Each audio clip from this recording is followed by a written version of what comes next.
Hello, my name is Stephanie Irvin, and I'm going to have a conversation with Chris Vandeford for Our Stories, Our Lives, an oral history project with the Georgia Libraries for Accessible Statewide Services, Georgia's Talking Book and Braille Library.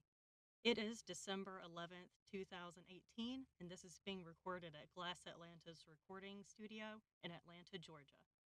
Thank you, Chris, for being here today. Awesome. Thank you for having me, Stephanie. Okay, my name, obviously you've heard, is Chris Vandeford.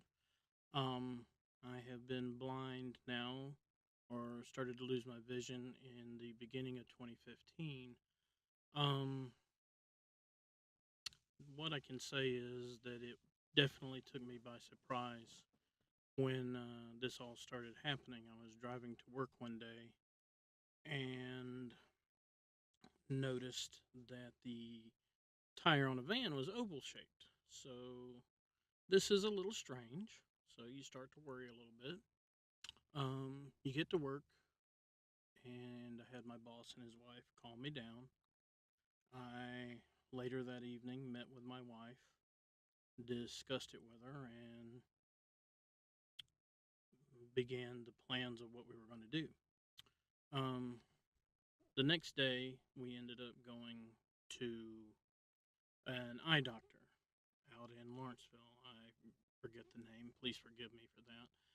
But we went out there, and not 5 minutes in, they looked at my eyes and said that I needed to immediately go to an eye surgeon at Emory. And we tried to set up an appointment that day, but we were unable to due to being late in the evening. And Emory is one of the top eye facilities in the nation and is constantly packed, as we learned over the next 3 years to now. You know, we went the next day, and I was told I had black uh, spots on my eyes that was due to diabetic retinopathy and my blood sugar getting out of control. Um, One thing I can say for people that are listening to this, that if you ever go to an eye doctor and they tell you have something going on with your eyes and you should see a surgeon to have laser done to it to get rid of the spots, you should do it, because unfortunately for me, I had probably 2 to 3 years earlier been told when I was getting a new pair of glasses that I had spots on my eyes, and I did nothing about it. I should have had the laser done. It's not like the surgery that you hear about to fix your eyes, it's to prevent your eyes from basically being ruined, your retina being pulled off. That is one thing that I can pass along to others, that keep your sugars under control. And also, when your eye doctor tells you to do something, you should take care of it, because it can change in a matter of no time. Well, we went in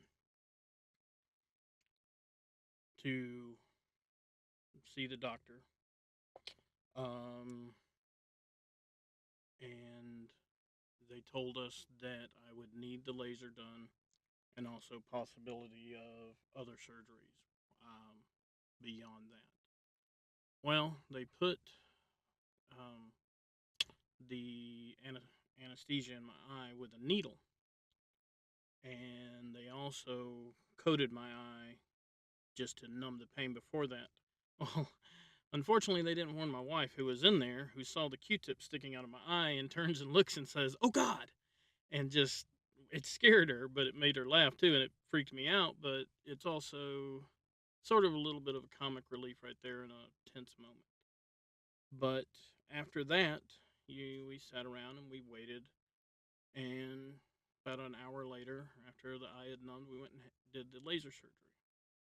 Um, the laser surgery, I had several of them done over the next 3 years, but the first one always takes you by surprise, because it feels like you're being punched in the face by a professional boxer and your eyes on fire, even if you have the anesthesia in your eye. Beyond that, moment in that day and being scared, I slowly got into the habit of going to the eye doctor over the next 2 to 3 years. Um, Not by choice of any matter, or short like that. They basically did 11 surgeries on my eyes. They put bubbles in there to keep the retina up. They cut pieces of the retina out. They did anything that they could to save my eyesight. But what happened was like a slow train crash or car crash that you can't stop. You're doing everything in your power to prevent it from happening, but nothing seems to be working, and you finally get into a feeling of, okay, we're going to do this surgery. I guess we'll try to stop it this time, but it gets to a point of you don't really have any faith in it because it's just nothing's doing. Um, and I'm generally a very positive person. I generally always look at the bright side of things, but even in situations like this, if you're going through something similar like this, you're going to have your moments of depression. You're going to have your moments of feeling defeated at times. I continued on the surgeries and continued on trying to work, but the doctor told me that they didn't want me doing any heavy lifting for fear of popping a blood vessel, for fear of tearing up the eye anymore, creating pressure on it, or anything like that. I did my best, normally an active person, to try to stay busy with your mind, with reading, which turned out to be a good thing that my brother's girlfriend, Stephanie Irvin from Glass, um, I guess the word would be serendipitous, was in my life to provide a reader for me and help my mind keep working during this time that I hadn't learned how to use any sort of screen readers or anything like that. Very, very fortunate to have that happen in my life. But we continued on with the surgeries and nothing was working. I would recover for a month or two, go back to work, and something else would go wrong. We would have to have another surgery. And this went on for about 2 years, until I had to make the decision after one of the last surgeries, after I had some vision in my eye, that I had a wreck. I had an accident, and it was raining, and I ran into the back of somebody. I had to make the decision that I couldn't drive anymore. And when you get to that point in your life, you feel like things are going okay. You're keeping it under control. Your depression, you're keeping under control how you're feeling. You're trying to put on a good face, but once your freedoms start getting stripped away, you don't drive anymore. You don't. You can't read a book. I used to love the feel of a book in my hand and turning the pages and speeding through a book and reading and never stopping. I was a huge comic book fan. I have 3 cases of comic books. I don't make that 5 that I can't enjoy anymore. Not just for the art, but for the stories and how they compare to the real world out there and sort of escapism in the same sense. Um, but the losing the ability to drive and get yourself around and starting to depend on other people uh, really was one of the straws that broke the camel's back there for a while. After that happened, getting to work was more difficult. Um, my wife would take me, but it was becoming more and more difficult. I was having to put my face closer to the computer screen, and I couldn't lift stuff at the warehouse because of ruining my eyes. And people start looking at you differently, or you feel it. Now, somebody can tell you that my wife, for the longest time, says, "No, that's just in your head." Well, things change. Um, Another bit of advice I can have for somebody that may be listening to this, that yeah, I may be sounding a little bit down now telling you this, but it's also to tell you it may not be the easiest thing in the world. It may be the most difficult thing you go through in your life, but by the end of this, I'll be able to tell you that there's things that you can do to make your life better. You can get through this, you can survive, and you can create a life. But continuing on from what I was saying is, you feel like people that were in your life to help you, um, that are were going to be there for you, abandon you. You're going to learn that some people can't handle you being blind. They can't handle dealing, I guess is the best way to say it, dealing with your blindness, or um, it's not so easy for them anymore to come and go. Um, you feel like sometimes you're a drag on them in your own mind, but you also learn that there's people in your life that you didn't think would appear that'll show up, um, that will be there for you, that will keep lifting you up when all you want to do is be down. Um, Also, this you going through your blindness, however you lose it, mine was diabetic retinopathy. You're going to find new people in your life if you look for them, if you put yourself in situations to meet them. I would say once you go through the initial shock, through the initial depression, to put yourself out there, to put yourself in situations that you've never put yourself in before.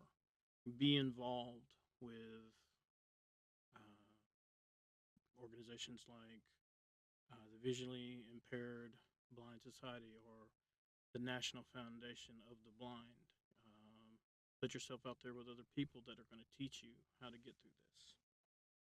But getting back to what I was saying is, I went through everything, and basically, after um, finishing up my last surgery, giving up my driving, starting to get used to how people are going to treat you, I began to try to put myself in situations that would benefit me in the future, because I want to still build a life for my family. For me and my wife, I would love to still have kids. I want to get a house. I want to do all this stuff.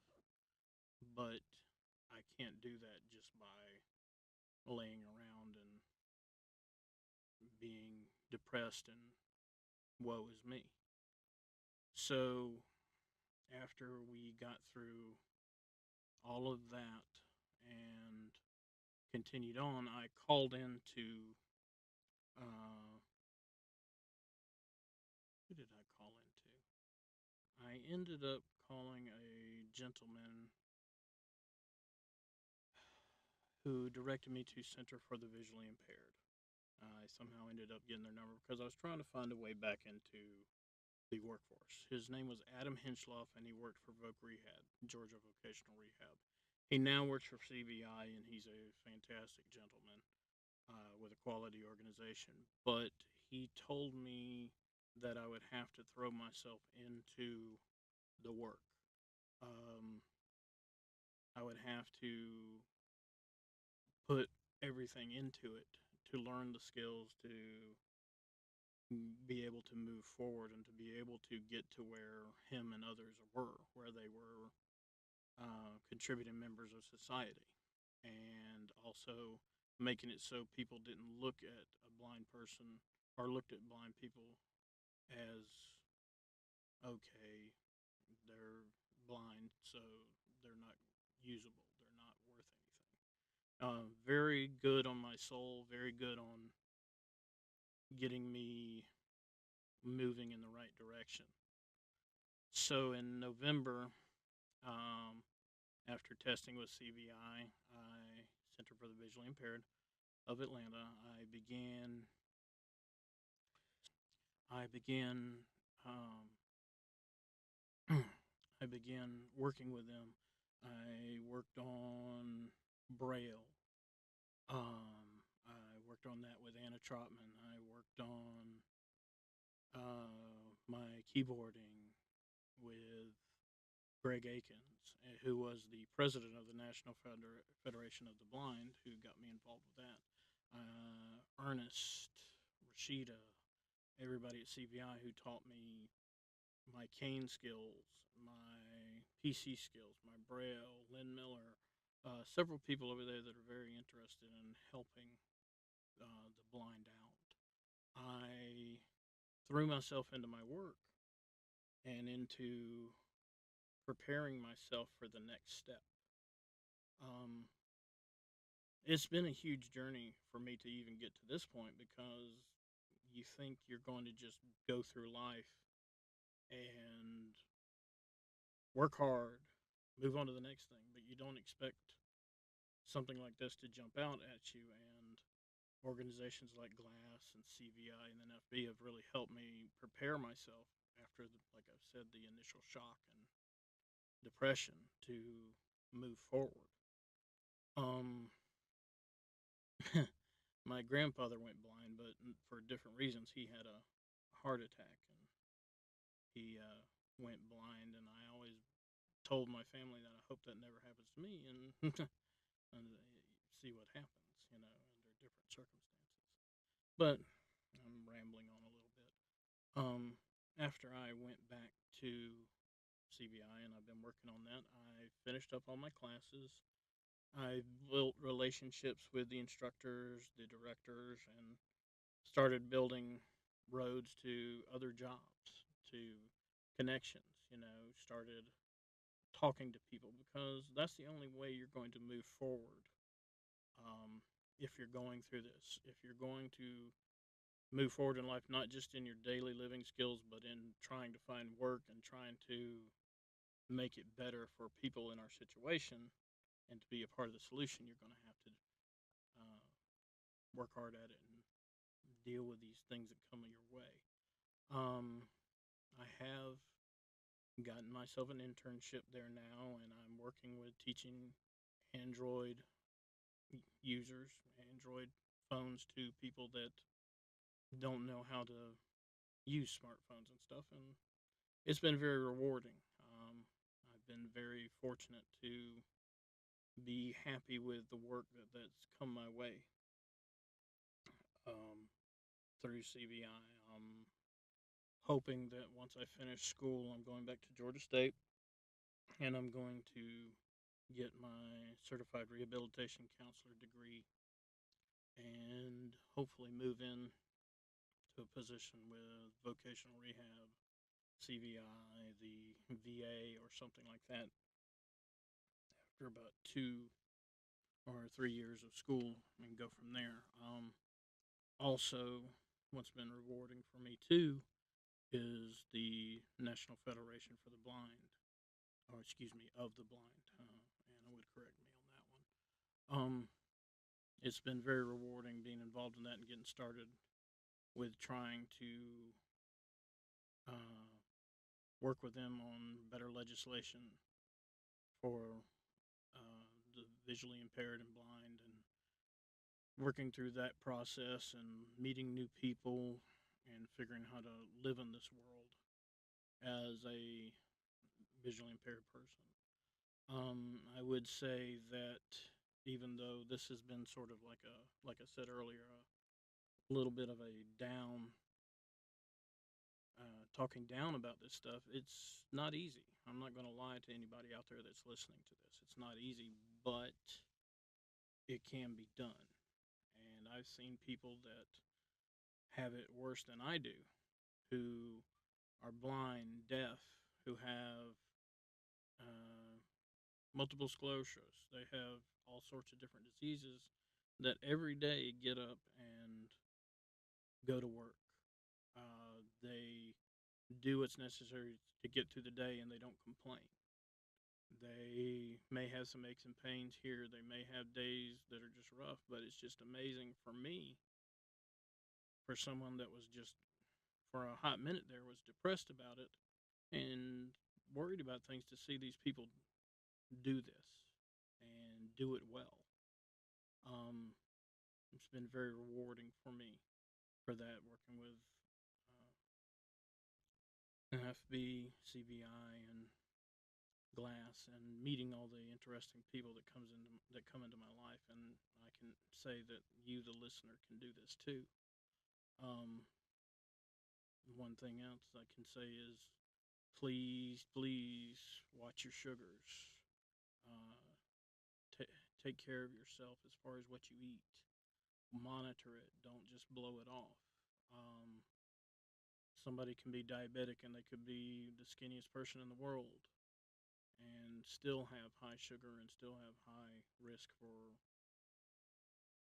problems, such as your muscles, such as losing your eyesight or other body parts. But monitor that religiously.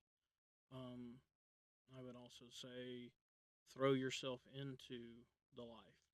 Get out there, because if you don't involve yourself with organizations and you don't involve yourself with people around you, you're not going to get the skills to move forward, and you're only going to get more and more depressed, and you're going to have problems with that. And you can have a happy life. I've been fortunate enough to be surrounded by good family and friends who have supported me, but you need to work at those relationships too, because this is a learning experience for them.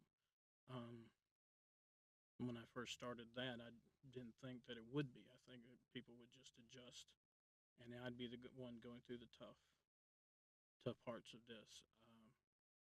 But I've learned a lot from this experience as far as personal relationships, and knowing that it's not just difficult on you, it's difficult on the ones that love you and the ones that want the best for you, but you can help them get through it by helping them understand situations. Um, Sometimes people can be ignorant about situations unless they're going through it or unless they're told. And that's why I say, advocate for yourself and advocate for those that are blind and around you and in the same situation as you. Um, Other than that, I would say, just keep your head up. It'll get better. And if you ever need someone to talk to, look me up on Facebook, or contact people at CVI, or Stephanie at Glass, or Lamar behind the glass here. I'm sure they'll be willing to help. There's plenty of people in this world that are willing to help you out. You just got to know how to ask and to put yourself out there. But other than that, Stephanie, that's about all I have to say. Well, thank you so much for joining us today, Chris. Okay, thank you.